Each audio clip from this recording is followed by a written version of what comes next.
Hello, my name is Daniel Neuman. I'm up here in Anchorage, Alaska. Though my wife and I love exploring the beautiful expanse of Alaska, we actually live in the most densely populated square mile of the state, which probably isn't much to some of the large cities out there, but it's a lot of people for us. Believe it or not, we're actually one of the most diverse communities in the U.S., according to a recent study that came out. Our local high school has 100 different languages spoken, over 100 different languages spoken. And so we're part of a small neighborhood church that has been seeking to learn to love our neighbors well and to be rooted in this place, and what that means.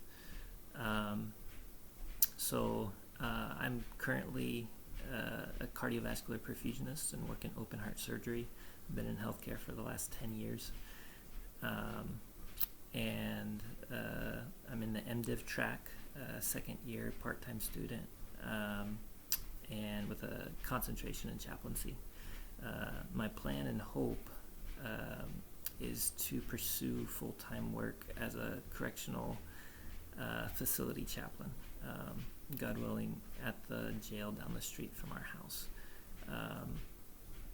And my current involvement in ministry is really just with our church and with our neighbors, and trying to just be a presence in our neighborhood, for good and for the good of our neighbors, no strings attached. And so I've been trying to get involved with ministry at the jail.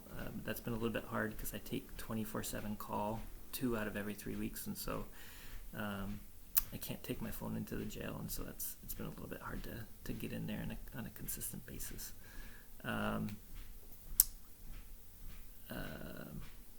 I'm taking this course really to help develop my understanding and identity as a chaplain, and what that looks like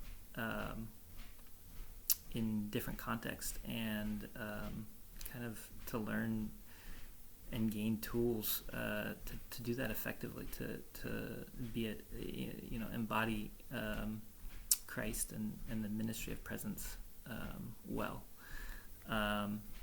And one of the things that struck me this week in the reading was with the Fuller magazine, Reverend Earl Smith was talking about one of the things that he thinks is so important is authenticity, and not trying to copy what you've seen someone else do or someone you look up to, but really seeking what God has for you in your context.